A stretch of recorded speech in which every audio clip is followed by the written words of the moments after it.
नमस्कार, मैं हूं आस्था और आप देख रहे हैं धी टीवी। साल 2008 के मुंबई हमलों के मुख्य आरोपियों में से एक लश्कर-ए-तैयबा के चरमपंथी साजिद मीर को काली सूची में डालने को लेकर भारत और चीन एक बार फिर संयुक्त राष्ट्र में भिड़ गए।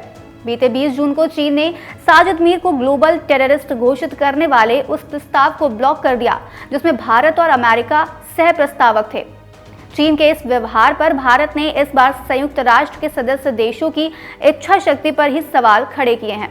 संयुक्त सचिव प्रकाश गुप्ता ने कहा कि अगर हम क्षुद्र भू राजनीतिक हितों के लिए आतंकियों को यूएन की वैश्विक आतंकियों की सूची में शामिल नहीं कर पा रहे हैं और आतंकियों को प्रतिबंधित नहीं किया जा रहा है, तो ये आतंकवाद की चुनौतियों से निपटने की इच्छा शक्ति में कमी को दिखाता है।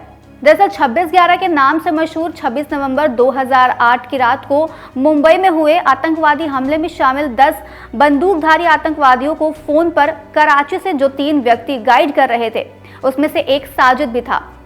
यहाँ तक कि साजिद को इस फोन का गाइडिंग का मुखिया भी बताया गया है और ये सूचना मुंबई हमलों के अभियुक्त पाकिस्तानी अमेरिकी डेविड कोलमैन हेडली ने 2011 में शिकागो की एक अदालत में सरकारी गवाह के तौर पर दी थी, जिसके मुताबिक साजिद ने यहूदी केंद्र चबार्ड हाउस पर हमलावरों से बार बार कहा कि महिलाओं को मारो। यही नहीं, मीर ने कई चरमपंथी को ट्रेनिंग देकर 3 महाद्वीपों में लश्कर का विस्तार किया। इतना ही नहीं, इसने ऑस्ट्रेलिया, अमेरिका और फ्रांस जैसे देशों में भी आतंकी हमले की साजिश रचने में अहम भूमिका निभाई। पाकिस्तान की सरकार ने साल 2018 में इसे मरा हुआ घोषित कर दिया था, लेकिन उसके जिंदा होने की बात तब सामने आई जब जून 2022 में पाकिस्तान ने उसे 15 साल की सजा का ऐलान किया। क्योंकि आतंकवाद किसी देश विशेष से जुड़ा अपराध नहीं है, बल्कि मानवता के लिए खतरा है, इसलिए इससे निपटने के लिए किसी तरह की संस्था का होना जरूरी है। इसी के मद्देनजर यूनाइटेड नेशंस सिक्योरिटी काउंसिल 1267 समिति का गठन साल 1999 में किया गया था। इसको प्रस्ताव 1267 के अनुसार गठित किया गया था, इसलिए इसे सिक्योरिटी काउंसिल 1267 समिति के नाम से जाना जाता है। ये संयुक्त राष्ट्र सुरक्षा परिषद की सहायक संस्था है। शुरू में इस समिति को तालिबान के कब्जे वाले अफगानिस्तान पर लगाए गए प्रतिबंधों की देखरेख के लिए गठित किया गया था, इसलिए इसे अलकायदा और तालिबान प्रतिबंधित समिति के नाम से भी जाना जाता है। हालांकि इसे बाद में ज्यादा ताकतवर बनाते हुए प्रतिबंधात्मक गतिविधियों के संचालन के लिए अहम पार्ट बना दिया गया। इन प्रतिबंधित व्यक्तियों और संस्थाओं की समेकित सूची को 1267 सूची या प्रतिबंध सूची कहा जाता है और इस सूची में शामिल किए किसी व्यक्ति या आतंकवादी संगठन की एक्टिविटीज को रोकने, जुर्माना लगाने और संपत्ति जब्त करने में भी समिति मदद करती है। असल में अब इस समिति के गठन का उद्देश्य पूरे विश्व के आतंकवादी गतिविधियों में समर्थन करने वाले या शामिल होने वाले व्यक्तियों और संस्थाओं पर प्रतिबंध लगाना है। इस काम को पूरा करने के लिए ये समिति सदस्य राज्यों और अंतर्राष्ट्रीय संगठनों से प्रस्तुतियां प्राप्त करता है, जिसमें आतंकवाद से जुड़े व्यक्ति या संगठन की जानकारी होती है। समिति इन सबूतों और जानकारियों का मूल्यांकन करती है और तय करती है कि प्रस्तावित व्यक्तियों और संस्थाओं को सूचीबद्ध करना है या हटाना है।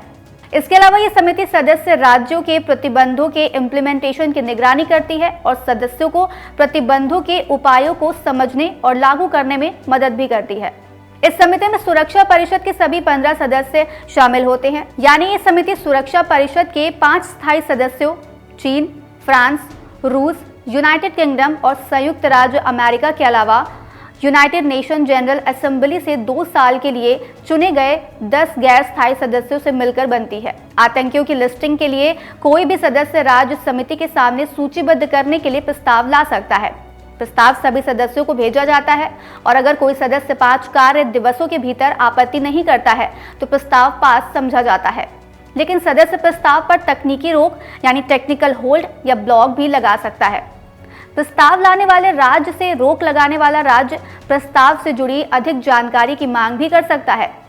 ऐसी रोक लगाने के बाद प्रस्ताव समिति की लंबित सूची में चला जाता है और मामले का पेंडिंग स्टेटस तब तक नहीं बदलता जब तक कि होल्ड करने वाला सदस्य राज्य अपने निर्णय को आपत्ति में नहीं बदल देता है या जब तक होल्ड करने वाला राज्य अपना होल्डिंग का डिसीजन नहीं बदल देता है। इस तरह के दोनों निर्णय लेने वाले होल्डिंग राज्य के पास मामले को सुलझाने के लिए 6 महीने का समय होता है। कभी कभी होल्ड लगाने वाला राज्य 3 महीने का एक्स्ट्रा समय भी मांग लेता है। अब अगर इस समय के लास्ट में कोई आपत्ति नहीं उठाई जाती है तो मामले को फाइनल मान लिया जाता है। इसके बाद किसी व्यक्ति की लिस्टिंग और डी लिस्टिंग का डिसीजन सर्वसम्मति से लिया जाता है। इस समिति की सबसे खास बात यह है कि इसके निर्णय आम सहमति से लिए जाते हैं। इसका सीधा मतलब है कि अगर किसी सदस्य को किसी विशेष निर्णय के बारे में चिंता या आपत्ति है तो उससे सहमति बनाने के लिए चर्चा और बातचीत की जाती है। साथ ही सहमति बनाने के लिए जरूरी साक्ष्य मंगाए जा सकते हैं।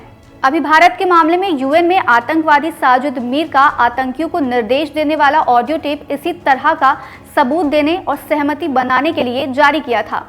इसके बाद भी अगर आम सहमति नहीं बन सकती तो समिति अपने दिशा निर्देशों में निर्दिष्ट मतदान प्रक्रिया का सहारा ले सकती है। अब यहाँ पर एक बात जान लेना जरूरी है कि वीटो और टेक्निकल ब्लॉक और होल्ड दो अलग अलग चीजें हैं। टेक्निकल ब्लॉक असल में उस समय यूज किया जाता है जब समिति का सदस्य किसी तरह की प्रक्रियात्मक या तकनीकी चिंताओं या आपत्तियों को आधार बनाकर निर्णय पर रोक लगाता है, और टेक्निकल ब्लॉकिंग समिति का कोई भी सदस्य यूज कर सकता है। इसके लिए वीटो पावर का होना जरूरी नहीं है, जबकि वीटो संयुक्त राष्ट्र सुरक्षा परिषद के केवल 5 स्थायी सदस्यों को मिला वो अधिकार है जिससे वह संकल्पों को अपनाने पर रोक लगा सकते हैं, और ये वीटो पावर सुरक्षा परिषद के कामों तक ही सीमित होती है, ना कि किसी सब्सिडियरी बॉडीज के कामों पर सीधे लागू होती है। आज इस वीडियो में इतना ही। हम फिर हाजिर होंगे एक नए एपिसोड के साथ। तब तक के लिए मुझे दीजिए इजाजत। नमस्कार।